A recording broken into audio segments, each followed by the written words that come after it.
Peter Vincent for more insight. He was with the U.S. Department of Justice at the U.S. Embassy in Bogota, Colombia, where he coordinated nearly 500 extraditions to the United States, including several high-profile cases. So we'll start there because that's the question that a lot of people have. What do you think the odds are that he will be extradited to the United States? Mike, good evening.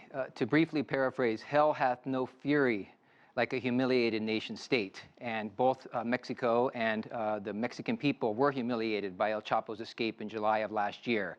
The United States government has made no secret of its very serious interest in having him face justice in the United States. He has 8 different indictments pending against him from California to Arizona, Texas, Illinois, New York, and Miami. And the government of the United States has already indicated that they will push very strenuously for his extradition from Mexico to the United States, as they did 6 months ago. Well, the former U.S. Attorney for the Southern District of Florida sent out a statement to the press. You can run, but you can't hide, even if you are a powerful drug dealer in Mexico. Guzman escaped in July because he feared extradition. Hopefully, the United States will be his final destination. But talk to us, because you've been there on the front lines. You go through all this. It's not as easy as just, hey, let's have him come. Walk us through what has to happen. Sure. It's actually, as you indicate, a very complicated process involving diplomatic relations between the U.S. Department of State and the Mexico Ministry of Foreign Affairs. It will involve the Prosecutor General's office in Mexico, as well as the U.S. Department of Justice, and the at least 8 U.S. Attorney's offices spread throughout the United States.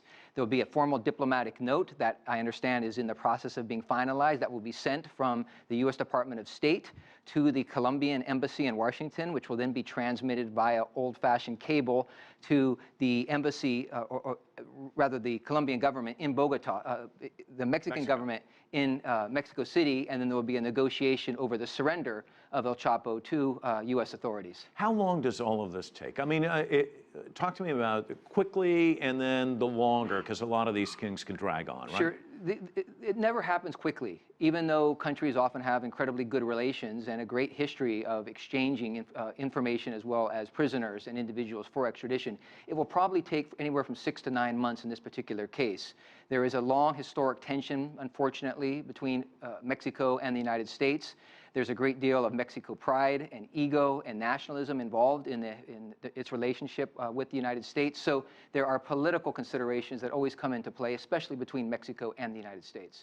Is 6 to 9 months enough time to build another tunnel? I mean, that has to be the concern. I mean, this is a guy who's not just escaped once, but twice. That's absolutely right. He escaped in 2001. He was on the lam for 13 years. He escaped, as you well know, just 6 months ago. They started to build that tunnel as soon as he was captured back in 2014. It took him about a year, and as was indicated, about $1 million.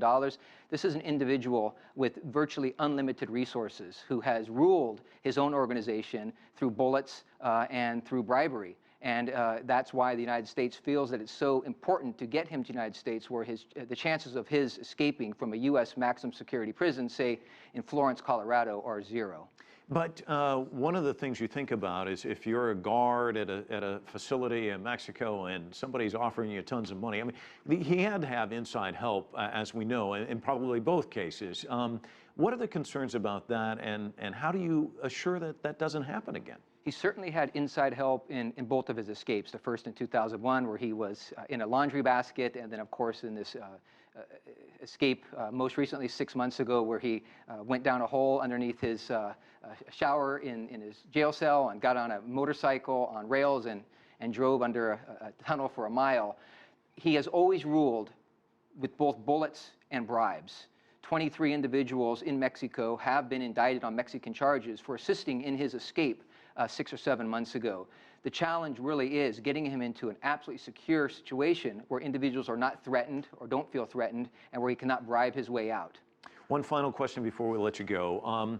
What does this do in terms of a dent in the drug business in Mexico? Because just taking out one doesn't really impact things all that dramatically, does it?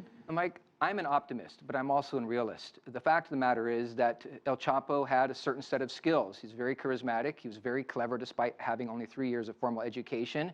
And he was able to establish a pretty amazingly profitable, unfortunately, and very violent organization.